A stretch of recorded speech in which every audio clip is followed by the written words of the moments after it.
Como uma relação sexual entre marido e mulher, casados no cartório e na igreja, de quem a Bíblia chama leito sem mácula, poderia ser considerado uma tentação? Ou porque um ato conjugal, um ato santo, poderia ser um impedimento à santificação desejada por Deus? Onde estaria a raiz do pecado, já que sexo matrimonial não é de modo algum condenado por Deus? Segue a hercúlea tarefa de explicar por que José e Maria nunca tiveram relações sexuais e provavelmente José nunca viu Maria nua. Meus prezados, neste vídeo estamos tentando uma empreitada muito difícil, que é falarmos sobre a questão da santificação por evitar a tentação. Porque existem vários tipos de santificação. Mas a santificação que a pessoa tenta, que o discípulo tenta, que a pessoa que está no caminho da santidade, do cristianismo, do discipulado cristão, e ela quer realmente se santificar, ela tem o último caminho mais profundo, mais avançado de todos, é quando ela luta para ser santa, vencendo a tentação.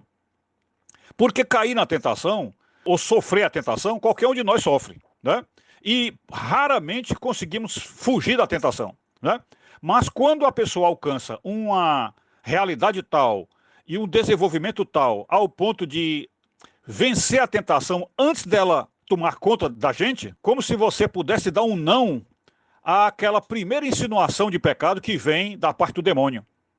Então é uma coisa assim impressionante, E o exemplo que nós temos a dar para isso é um exemplo que será necessário uma ilustração com aquele tempo em que a igreja e os monges faziam aquilo que é chamado de autoflagelação, que é isso que vocês veem aí nesse vídeo que eu estou apresentando aí, que é um corte daquele filme do Da Vinci, Código Da Vinci.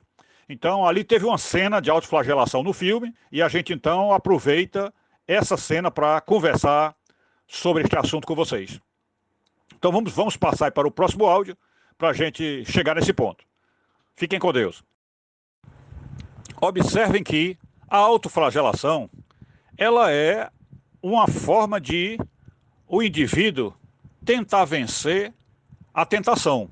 Não tem a menor dúvida que é.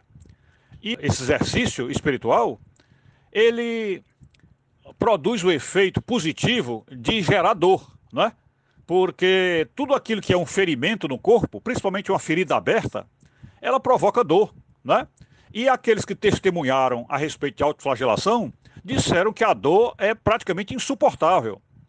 E ela se assemelha à dor que Jesus sofreu nas costas quando levou aquelas 49 chibatadas, Segundo alguns dizem, foi até mais do que isso. Então, nesse sentido, a autoflagelação ela tem algum valor, porque ela está dizendo para o indivíduo que, olha, você não pode praticar seus pecados. Você não pode. Então ele está vencendo a tentação, aplicando a dor nele. Então, enquanto ele estiver nesta dor, ele está vencendo a tentação, Só que a autoflagelação, ela não resolve o problema e, de certo modo, até caracteriza algo, como é que se diz assim, contraditório. E, de certo modo, há uma derrota para quem faz a autoflagelação. E qual é a contradição, qual é a derrota? É porque quando o indivíduo aceita voluntariamente sofrer e ele próprio se autoflagela, ele está, vamos dizer, vencendo um pecado, digamos que seja um pecado da carne. Ele está vencendo um pecado da carne. Mas, por outro lado, está caindo num pecado da soberba, o pecado do espírito. Por quê? Porque no momento em que ele aceita voluntariamente sofrer e ele próprio se autoflagela, ele não está vencendo a vontade dele. E o último pecado a ser vencido, a última barreira entre o pecador e a santidade, é quando ele se submete completamente à vontade de Deus. E para se submeter completamente à vontade de Deus, precisa ocorrer nele o sofrimento sem que ele tenha participado voluntariamente do desejo do sofrimento. Então precisa ser um sofrimento que chegue na vida da pessoa sem a pessoa ter praticado nada para que esse sofrimento ocorra. Isto é um sofrimento que vem nas circunstâncias da vida. É aquele sofrimento que podemos dizer assim, aleatório, que ocorre a qualquer um em qualquer momento. E principalmente quando é um sofrimento paralisante, quando é um sofrimento completamente imobilizante, que deixa realmente a pessoa, às vezes, deitada numa cama de hospital. Então, esse tipo de sofrimento, aí sim, ele quebra a vontade do pecador. Quebra, porque está sendo contra a vontade dele, né?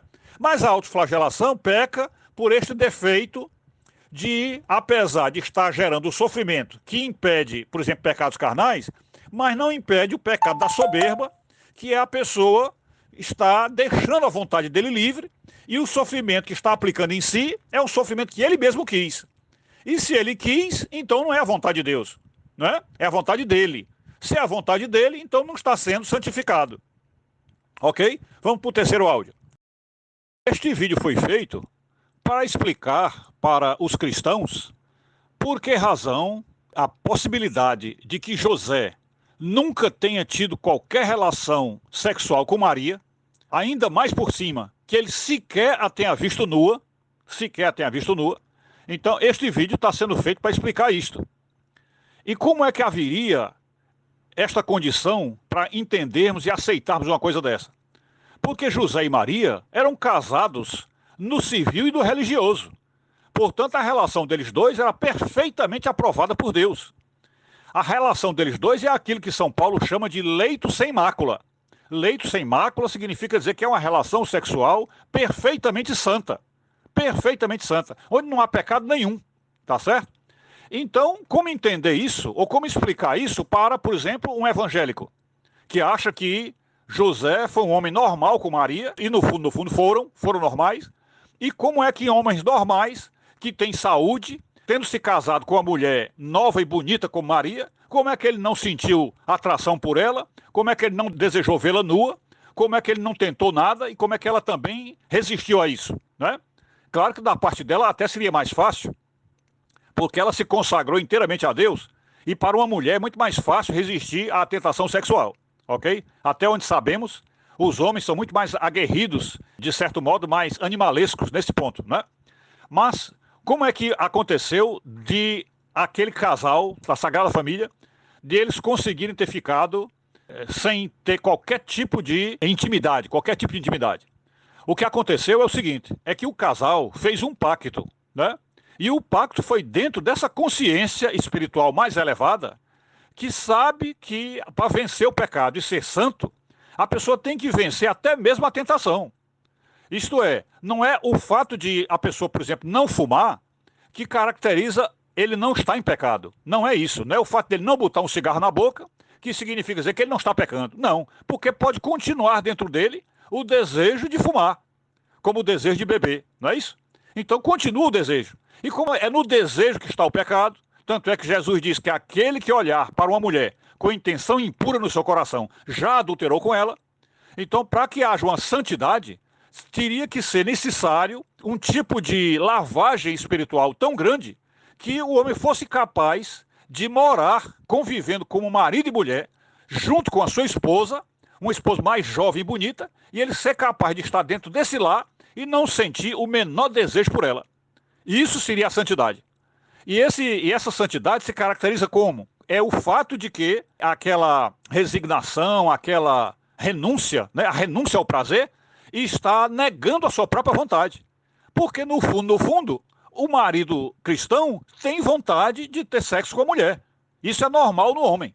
Mas quando esse marido vence essa vontade de ter sexo, e, portanto, entrega-se à vontade de Deus, como Jesus disse ao pé da cruz, ou antes de ir para a cruz, ele disse, Senhor, que seja feita a tua vontade, não a minha, né?